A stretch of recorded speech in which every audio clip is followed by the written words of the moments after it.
I am the Watcher, an omnipresent force that has shaped your world since the first plumb bob flickered into existence. Since before times medieval, I have witnessed as you became the hero or villain of your legacy. I have silently guided your actions, offered a motherlode of fortune to the worthy, and unleashed unspeakable horrors upon the foolish. Confess to me your aspirations, your desires. Whisper your wicked whims into the ether. But remember, the eyes of the Watcher miss nothing.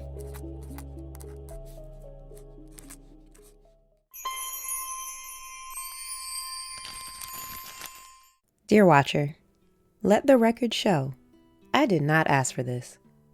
I am not in the habit of writing letters to gods, deities, or neighborhood busybodies. I'm not even sure this Watcher nonsense everyone talks about is real. But since every other half-witted soul writes to you, I might as well have my say too. Now, I do not need your help. I am not asking for advice. It's just, something's happened, and I am uncertain. I dislike being uncertain. It was a Monday, chilly. The sort of morning that begins gray and stays that way. The kind of morning that lends itself to quiet routine. Tea, gardening, the occasional purse swing at a couple who's too bold for the public square. Certainly not the sort of morning that invites disruption. And yet, there it was. A knock at the door. A boy on the steps. No more than 10, dressed in a private school uniform. Coat buttoned to his chin, a satchel slung over one shoulder, shoes too clean for Henford on Bagley. His tie was crooked, but his eyes were sharp. He stood there, blinking up at me through the rain as if I'd been expecting him. No note, no escort, no explanation. Just a child, one too polished to have wandered off, and too composed to have been abandoned. His cheeks were ruddy from the cold, his nose scrunched like a raisin. And he just smiled at me, as if I were someone he knew. Why did he pick my doorstep? Where did he even come from? Well, what was I supposed to do with him?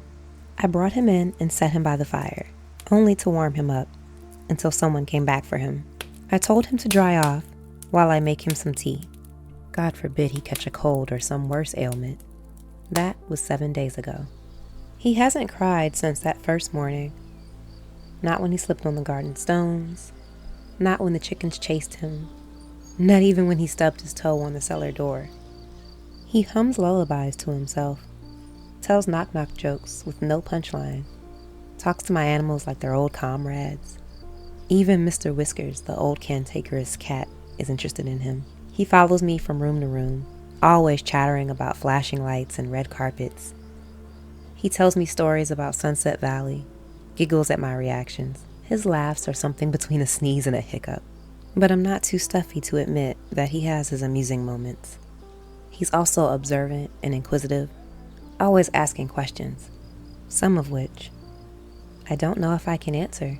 He is, to put it plainly, an affectionate boy with a painful eagerness to belong. I do not care for affectionate boys.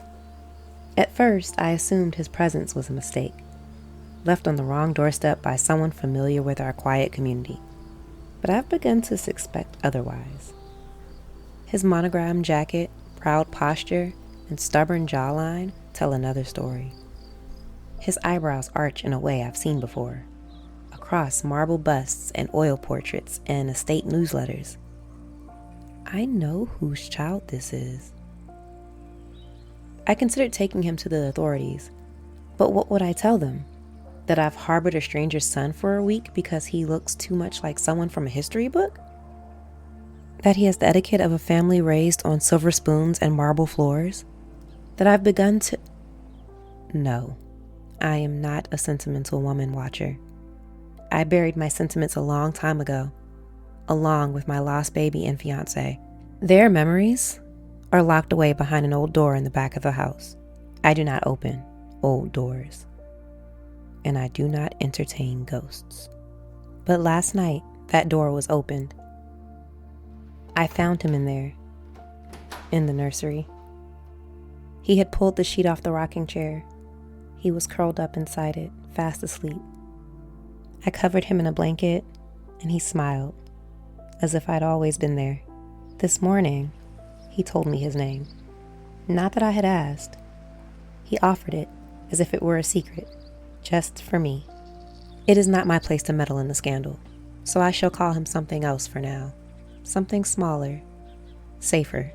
He asked me this morning if he could pick some lemons from my tree. He wants to make lemon squares. I told him no. I'm far too busy to be in the kitchen with him today. But I handed him a basket all the same. This is not a plea, Watcher. I'm not asking for solutions. I do not need your help.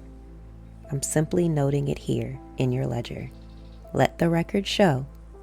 A child appeared. I opened the door. And I did not send him away. Agnes.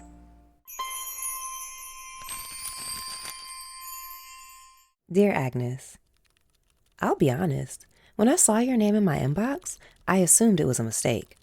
Perhaps a wrong address, or a letter meant for the postmaster detailing the many ways the village has disappointed you this week. You're not exactly known for bearing your soul, and yet here you are. A whole letter about a boy, and not one mention of him flattening your flower beds. I'm stunned. You didn't just invite him inside. You fed and comforted him. This could be the opening scene of a Simsmark Winterfest movie. I half expected you to say that the two of you baked cookies and sang by the fire. I can just picture it. You grumbling in the kitchen while setting out tea, pretending not to fuss as you hang his coat to dry. Him perched at your table, legs swinging, telling knock-knock jokes that make absolutely no sense. How positively cozy it all sounds. But I hear the hesitation under your words. You keep insisting you're not sentimental, but every other sentence you wrote speaks otherwise. You notice things sentimental people notice.